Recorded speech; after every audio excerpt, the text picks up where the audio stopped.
ஒத்துழையாமை இயக்கத்தின் போது தமிழ்நாடு குறிப்பாக ராஜாஜியும் ராமசாமியும், பெரியார் அவர் தான் ராமசாமின்னு சொல்கிறோம், இவங்க ரெண்டு பேரும் பார்த்தீங்கன்னாக்கா ஒத்துழையாமை இயக்கத்தை தலைமை ஏற்று நடத்தினாங்கன்னு சொல்கிறாங்க. இப்போ முஸ்லீம் லீக் இருக்குல்ல, முஸ்லீம் லீக்கு சென்னை கிளையை நிறுவியது யார் அப்படின்னு கேட்டால் யாகூப் ஹசன். இந்த யாகூப் ஹசன் என்பவர் தான் முஸ்லீம் லீக்கின் சென்னை கிளையை நிறுவினார்.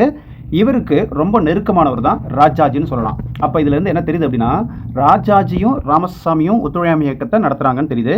அதில் ராஜாஜி கூட இணைந்து இந்த யாகூப் ஹசன் ப்ளஸ் ராஜாஜி ரெண்டு பேருமே பார்த்தீங்கன்னா ஒத்துழையாமை இயக்கத்தை சிறப்பாக நடத்துனாங்க தமிழ்நாட்டில்னு இதுவும் நமக்கு தெரிய வருது.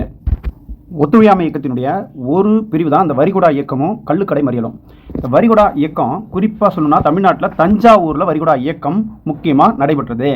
அதேபோல் சட்டமன்றங்கள், பள்ளிக்கூடங்கள், நீதிமன்றங்கள் எல்லாம் புறக்கணிப்பு நடக்குது ஒரு பக்கம். அதுக்கப்புறம் தொழிலாளர்கள் வந்து வேலை நிறுத்தத்தில் ஈடுபடுறாங்க, இது ஒரு பக்கம் நடக்குது. தமிழ்நாட்டில் வந்து ஒத்துழையாமை இயக்கத்தினுடைய முக்கிய அம்சம் இது அப்படின்னு கேட்டால் கள்ளுக்கடை மறியல் போராட்டம், இது ரொம்ப முக்கியமானது. 1921 நவம்பரில் பார்த்தீங்கன்னாக்கா சட்ட மறுப்பு இயக்கத்தை தொடங்குவதுன்னு முடிவு செய்யப்படுது. பார்த்தீங்கன்னா இப்போ ராஜாஜி, சுப்பிரமணிய சாஸ்திரி, ஈவேரா இவங்களாம் கைது செய்யப்பட்டாங்க.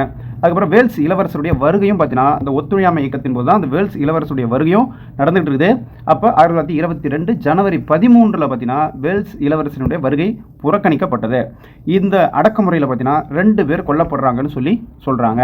அதுக்கப்புறம் ஒத்துழையாமை இயக்கம் வந்து சௌரி சௌரான்னு ஒரு சம்பவம் நடக்கும் இல்லையா, அங்கே சௌரி சௌரா கிராமம் உத்தரப்பிரதேசத்தில், அந்த கிராமத்தில் இருந்த காவலர் இருக்கு இல்லையா, காவல் நிலையம், அந்த 22 காவலர்கள் வந்து கொல்லப்படுறாங்க. இதனால் ஒத்துழையாமை இயக்கம் விலக்கி கொள்ளப்படுது.